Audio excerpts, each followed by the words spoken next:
Bonjour à tous. Tout d'abord, pour commencer, bien sûr, mes meilleurs vœux pour cette année, meilleurs vœux de trading, avec comme toujours l'objectif, bien sûr, de gagner l'argent, mais surtout la préservation de votre capital qui doit vous guider tout au long de cette année. Et vous verrez que quand vous partez de ce principe, ensuite le reste viendra. J'espère que vous allez bien. Il ne s'est pas passé grand-chose durant les 15 jours de pause, ce qui était prévisible, excepté quand même la faiblesse du yen qui se poursuit. Alors fondamentalement, il n'y a rien de vraiment changé par rapport à la fin 2021. C'est toujours l'écart de taux d'intérêt qui guide quand même l'évolution du marché des changes. Et bien sûr, le dollar est en avance, le dollar qui a fait sa meilleure année depuis 2015 en 2021, même si il stagne depuis 15 jours, il garde un avantage quand même sur le yen et l'euro. On va voir tout ça bien sûr en graphique, mais avant ça, on prend comme d'habitude, on perd pas les bonnes habitudes, l'avertissement sur les risques.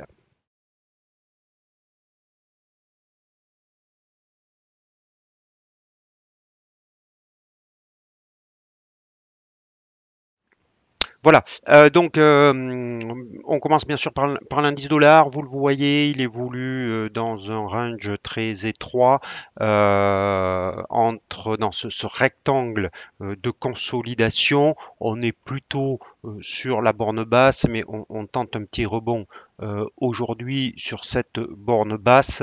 Euh, je pense que ça risque de continuer et on pourrait revoir la borne haute qui se situe ici sur 96-85. On pourrait la revoir au cours des premières semaines de janvier, ça ne serait pas étonnant. Si d'aventure ont cassé ce support assez fort ici sur 95, 95,50, 95,50, on pourrait effectivement avoir une véritable correction cette fois-ci sur le dollar, mais pour l'instant, il n'y a pas grand-chose qui indique que l'on va aller vers cette option-là. Euh, Cet avantage du dollar risque de durer un petit peu, même si à un moment donné, il y aura certainement des anticipations aussi de durcissement de la politique monétaire européenne. Une fois que la vague Omicron sera passée et que les chiffres en Europe seront un peu mieux que prévu. Les PMI qui sont sortis ce matin étaient, on va dire, mitigés, donc pas de quoi changer la donne. Pour l'instant, en tout cas, donc les grands axes de la fin 2021 restent d'actualité. On va aller voir l'euro-dollar, bien sûr, l'euro-dollar, il fait exactement, il a la même configuration que l'indice dollar. Euh, Vous avez de résistance à 1,1383 qui empêche l'euro-dollar d'aller plus haut sous cette oblique baissière. Et donc, nous avons cette consolidation, cette légère hausse de l'euro, mais qui n'a pas cassé de niveau important, qui n'a pas cassé cette résistance et qui ne casse pas non plus cette oblique baissière qui reste d'actualité. Donc, on pourrait avoir une reprise de la faiblesse de l'euro, ou en tout cas d'une légère faiblesse de l'euro vers le bas de ce canal, dans un premier temps vers 1,1220. Ça serait tout à fait logique. Donc peut-être que la première idée de l'année finalement, c'est de jouer ce range, puisque vous pouvez vendre à 1,1355 avec un stop au-dessus de 1,14 pour viser un 12-20. Vous avez un bon risque reward sur ce trade. Ce trade est tout à fait valable d'un point de vue technique. Donc pour jouer cette continuation du range. Alors c'est pas un trend de tendance comme j'ai l'habitude, un trade de tendance pardon comme j'ai l'habitude de vous les présenter, puisque c'est plutôt la philosophie qui guide. Mais dans certains cas, on peut tenter des trades de consolidation, des trades de range, quand vous voyez la probabilité joue en votre faveur, ce qui est le cas ici. Donc pourquoi pas cette ouverture de trade dès cette première séance de janvier. On va aller voir les trades en yen, donc, puisque je vous l'ai dit, le yen c'est quand même affaibli durant assez fortement contre certaines devises euh, durant cette période. Alors on va aller voir la première, le dollar yen ici, puisque je vous avais donné un objectif à 115,50 et on l'a quasiment atteint ce matin, on s'en est fortement rapproché puisqu'on a vu 115,36. Alors, on a des prises de bénéfices sur ce niveau. Donc, si vous n'êtes pas rentré, bien sûr, il est beaucoup trop tard pour y rentrer. Si vous avez joué la cassure des 114 que je vous avais plus ou moins évoqué avant de partir en congé pour les fêtes de Noël, vous pouvez tout à fait faire comme le marché semble, les opérateurs semblent faire aujourd'hui, prendre vos bénéfices et sortir. Ceci étant, cette bougie pour l'instant, elle n'est pas clôturée. Les États-Unis vont ouvrir cet après-midi. Donc, vous pouvez aussi très bien attendre la clôture de ce soir et de voir si cette bougie rouge avec cette mèche un petit peu haute s'accentue et est vraiment une figure de retournement et donc valide encore une fois cette résistance. C'est pas sûr du tout, donc vous pouvez attendre la clôture ce soir pour voir quelle est la configuration et sortir du trade. Pour y rentrer maintenant, il faut attendre soit une consolidation, soit une clôture au-dessus de la résistance pour éventuellement euh, valider une accélération vers les plus hauts de 2016 à 118,66. Je vous rappelle que ce niveau de 115,50 correspond au plus haut de mars 2017, donc c'est quand même un plus haut de 5 ans. Et donc une clôture au-dessus validerait certainement une nouvelle jambe haussière. Alors la baisse du yen, elle est plus marquée contre la livre. Par exemple, vous voyez ici, depuis la cassure de cette oblique baissière qui donnait un signal de reprise à la hausse, vous voyez que depuis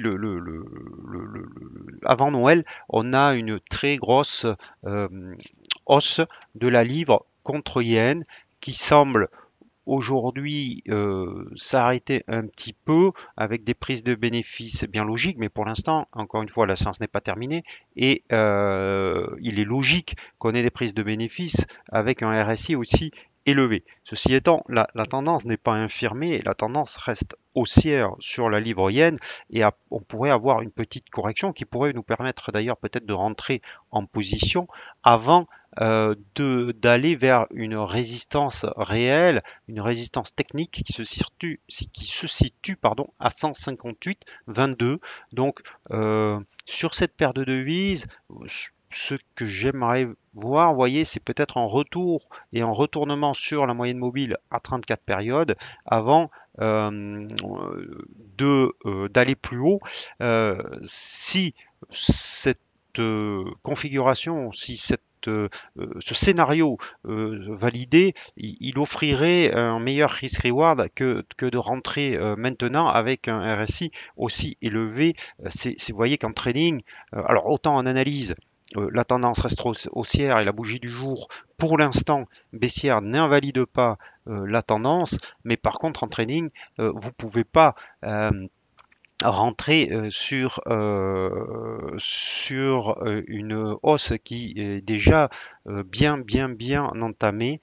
Il vaut mieux attendre donc ce scénario et s'il ne se produit pas, ben, tant pis. Mais c'est seulement une correction qui vous offrira un risk-reward acceptable pour du trading.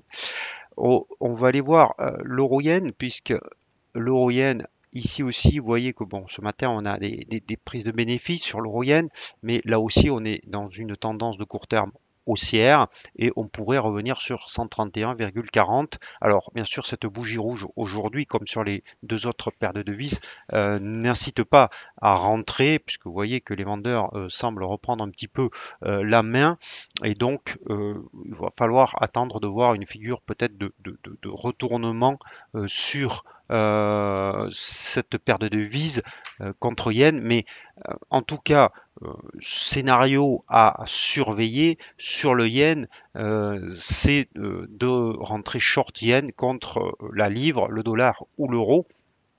Et c'est ce que vous devez surveiller dans les prochains jours sur ces paires de devises contre la devise japonaise. On va aller voir le câble qui, lui, euh, alors il reste sous une moyenne mobile à 200 périodes, il est plutôt sur un trend de contre-tendance, il a quand même cassé une résistance à 1,3370, ce qui est plutôt de bon augure, mais pour l'instant, alors par contre ces objectifs sont bien sûr maintenant dépassés puisqu'on a cassé cette résistance à 1,3370. Ceci étant, on n'a pas, on n'a pas changé de tendance pour autant. On est plutôt sur une contre-tendance haussière dans une tendance de fond baissière. Donc on va rester, enfin personnellement, je reste à l'écart quand j'ai une situation qui n'est pas claire encore. On a vu le dollar yen, on a vu l'eurodoll, on a vu le câble. Je vais passer vite fait sur l'OSI parce que je crois ils étaient fermés ce matin encore. Donc il n'y a pas grand-chose à en dire. On y reviendra dans les prochains jours. Là aussi, on est plutôt sur une configuration de contre-tendance, peut-être même une correction tout à fait classique en ABC. Vous auriez un niveau ici A, B et C, ou A, consolidation horizontale, B et une hausse C, et donc peut-être qu'on reprend le chemin de la baisse avec cette bougie à confirmer quand les Australiens seront de retour sur le marché. On peut observer aussi la faiblesse du kiwi euh, qui a consolidé horizontalement et qui semble aussi repartir à la baisse. Donc là aussi, si ce soir on avait une clôture sous la moyenne mobile ici à 13 périodes, on pourrait peut-être repasser short avec un stop au-dessus de 0,6870 et un objectif sur les plus bas ici. Cette droite est un petit peu haute. Elle devait correspondre à une ancienne, ancien support sur 0,67. À surveiller donc, mais une possibilité peut-être de trade sur le kiwi ce soir. Le l'euro suisse, parce que je sais que beaucoup d'entre vous le surveillent. Alors l'euro suisse, on l'a ici. L'euro suisse est dans un trade bien baissier, il n'y a pas de doute. On a une consolidation très relative, puisqu'elle existe que depuis 3 séances, donc on peut même pas parler de consolidation. Donc on est toujours dans un trend baissier et on devrait rejoindre 1,0235 sur l'euro suisse dans les prochains jours, tant que 1,0467 n'est pas franchi à la hausse. Mais pour l'instant, ça n'offre pas de bons ratios risk-reward pour du trading. Donc on passe là-dessus. Sur le dollar suisse, alors pour les gens qui aiment les ranges, on a un très beau range ici sur le dollar suisse avec un rebond. On pourrait peut-être l'abaisser ici, ça serait peut-être plus juste, mais peut-être qu'on pourrait acheter le dollar ici sur 0,9130, donc avec un stop sous 0,91 sur 0,9090 et avoir une hausse vers, par exemple, ici cette résistance intermédiaire dans un premier temps à 0,9250. Ça serait tout à fait là aussi compréhensible, acceptable en tout cas. Et enfin, je vais finir par. Alors, j'ai pas vu, on n'a pas vu l'euro livre. On va regarder l'euro livre quand même pour voir qu'on est toujours dans ce canal baissier et que pour l'instant, on évolue. euh, Même si, vous voyez, le bas du canal a très bien joué son rôle, hein, puisque si je le prolonge, ça c'était avant les vacances, on rebondit dessus. Ceci étant, on reste dans une tendance baissière et donc difficile de jouer une reprise haussière, même si les contrariens pourraient le faire avec un stop sous cette mèche basse. Et l'euro AUD, ça fait un petit moment qu'on l'a pas regardé, mais il se passe pas grand-chose sur l'euro AUD. Euh, et je voulais voir le dollar, quand vous montrer le dollar contre dollar canadien pour vous dire que cette résistance dont je vous avais parlé à multiples reprises ici à 1,2957 a magnifiquement joué son rôle puisque on l'a touché, on l'a même dépassé un tout petit peu en séance et on l'a rejeté. Alors maintenant, ah ben c'est simple, on a plutôt une évolution en range là aussi qui se met en place avec, alors je vais faire un petit peu de ménage sur le graphique, pardonnez-moi, voilà. Ici, vous voyez, vous avez la résistance qui est clairement établie, 1,2597 et vous avez ce support, je vais vous le mettre ici à droite, à 1,2620, 1,2620 qui fait office de support. On a une reprise dessus dans une tendance qui est plutôt haussière. Donc on pourrait très bien avoir aussi ici une évolution en range, vous voyez, dans les prochains jours. En tout cas, ça serait, à mon avis, là aussi, euh, tout à fait compréhensible de jouer un achat avec un objectif sur 1,2950 et un stop loss sous 1,2620. Voilà, je reviens. Voilà, voilà ce que je pouvais vous dire aujourd'hui pour cette première séance de l'année. Donc, ça change un petit peu de ce que je vous présente d'habitude, mais des trades plutôt de range qui sont tout à fait acceptables en trading du point de vue du risk reward.